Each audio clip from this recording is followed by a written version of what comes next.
9 years ago, I was told that I had ocular cancer, and I was given a 14% chance of survival. And I'd like to tell you that my initial response was to just seek God and to not think about it. It wasn't. It wasn't. I was devastated.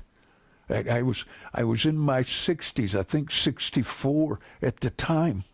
And I thought, I'm too young to die. If I die now, my life will have been worthless. And it wasn't true, but that's how I felt. I'm being honest with you. Now, when you're faced with the most devastating things possible, maybe right now, like I was, you're dealing with cancer or some disease, and it doesn't look good. It doesn't look good. I get that.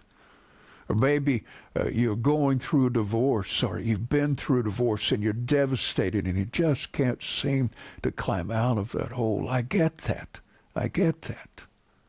Or maybe your kids, are going down a path that you never hoped they'd go. And you're watching how devastated their lives are becoming as a result. And you just can't seem to get past that. What do you do? What do you do?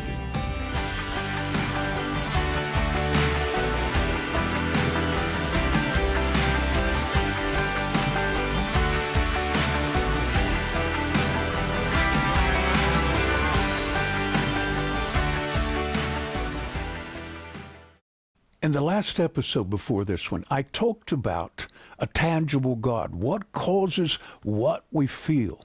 I talked about the fact that what makes Christianity different than any other world religion is the belief that God comes inside of us and us inside of him.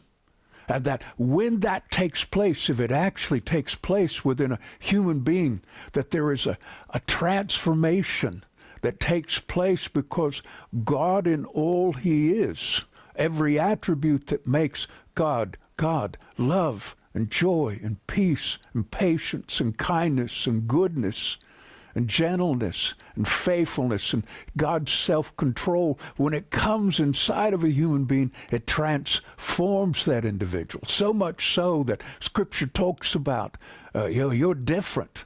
You're a new man. You're a new woman. So different that Scripture says you're a new creature. You're almost not human at that point. You're not like other humans when God comes inside of you. That brokenness of the human condition is gone. It's gone because of God's presence. You're different. Now, what causes that encounter to happen? And that's what I want to talk about here. 2 Chronicles 16:9 says, and it's God speaking, "The eyes of the Lord run to and fro throughout the whole earth, to show himself strong on behalf of those whose hearts are completely his." Now listen to what it says, and catch this picture. God's looking throughout the whole world, and he's looking for something specifically. 1 Samuel tells us that man looks upon the outward appearance, but God looks upon the heart. And here it talks about God's looking for someone whose heart is completely his.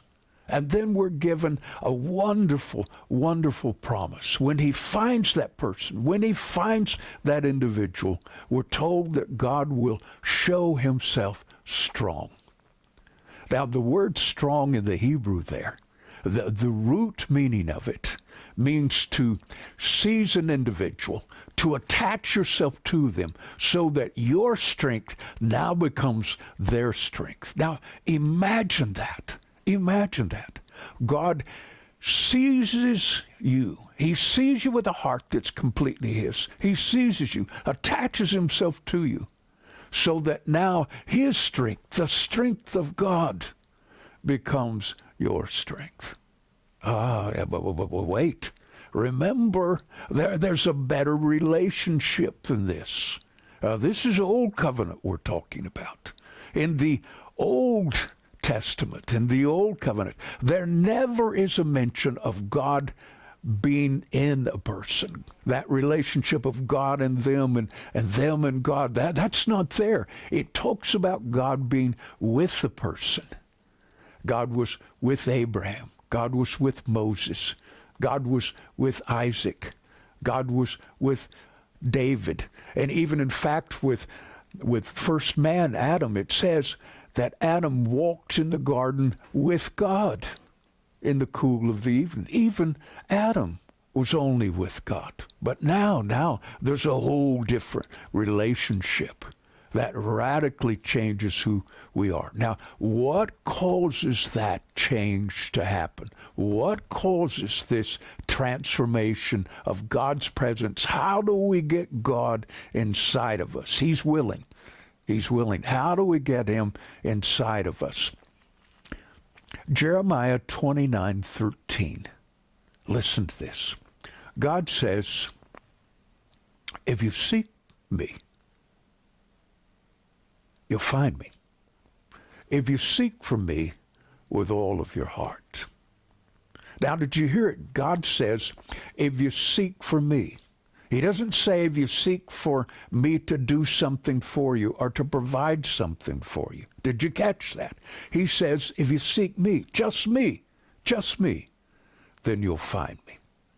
If it's with all your heart, you're going to find me. Now, think about that for a moment. I don't know about you, but most of my prayers, unless I make a conscious decision, most of my prayers are asking God for something, not for him.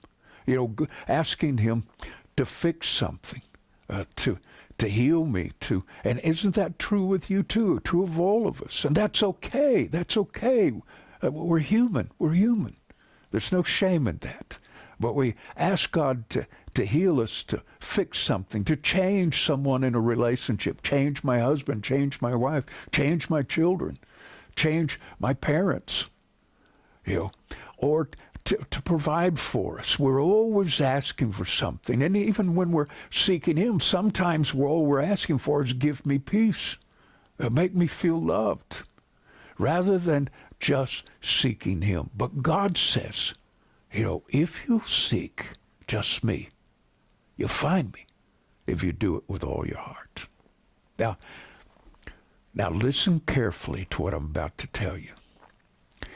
It is the presence of an attitude of desperation for God, devoid of all other desires or wishes or relationships or goals or dreams, in that moment of seeking God, that will cause the door to supernaturally open to the tangible presence of God.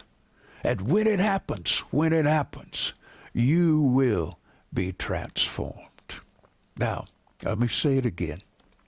And if you're wanting a lifestyle of it, it is the repetition of an attitude of desperation for God. Just God. Just God, devoid of any other desires or wants or wishes or relationships or goals or dreams. In that moment of seeking him, just him, that will cause the door to supernaturally open to the tangible presence of God. And when that happens, you will be transformed. You will be transformed. Now, let's be honest. For all of us as humans, aren't there times when we are so devastated, so overwhelmed, that we just can't seem to just seek him? 9 years ago, I was told that I had ocular cancer and I was given a 14% chance of survival. And I'd like to tell you that my initial response was to just seek God and to not think about it. It wasn't. I was devastated. I was in my 60s, I think 64 at the time. And I thought, I'm too young to die. If I die now, my life will have been worthless. And it wasn't true, but that's how I felt. I'm being honest with you. Now, when you're faced with the most devastating things possible, maybe right now, like I was, you're dealing with cancer, or some disease, and it doesn't look good. It doesn't look good. I get that. Or maybe you're going through a divorce, or you've been through a divorce and you're devastated and you just can't seem to climb out of that hole. I get that. I get that. Or maybe your kids, are going down a path that you never hoped they'd go. And you're watching how devastated their lives are becoming as a result. And you just can't seem to get past that. What do you do? What do you do? Are you listening? In that moment, go to God and be honest with him. And tell him, God, I want to seek just you, but I don't seem to be able to get past this. Now listen closely. Then ask God, God, cause me to not think about that right now. We'll talk about that later. I want to just seek you. And now, don't ask God to help you put it aside, and quit trying to be in your efforts. You're struggling with it already. Hey, come on, give up for a moment. And ask God, cause me to not think about it. We'll talk about that problem later. I want to just seek you. And when that happens, I promise, you will feel overwhelmed. When God comes inside, remember, you feel love, joy, peace, patience, kindness, goodness, gentleness, self-control's there, and faithfulness. In that moment when God becomes tangible. Now remember, you're never alone. You're never without purpose or value. You're never unloved. You're who you are because of the artist who put you together. Right now, at the end of this podcast, spend the time and seek just God and watch what happens. Watch what happens. In that moment, everything will change. Hey viewers and listeners, this is Rod Pruitt. Want to help someone experience a tangible encounter with God? Then simply click on the like and subscribe buttons below. Yet more important, take the time and click on the share button to make sure your friends know about this intimate God relationship. That's all you have to do. Thanks for caring.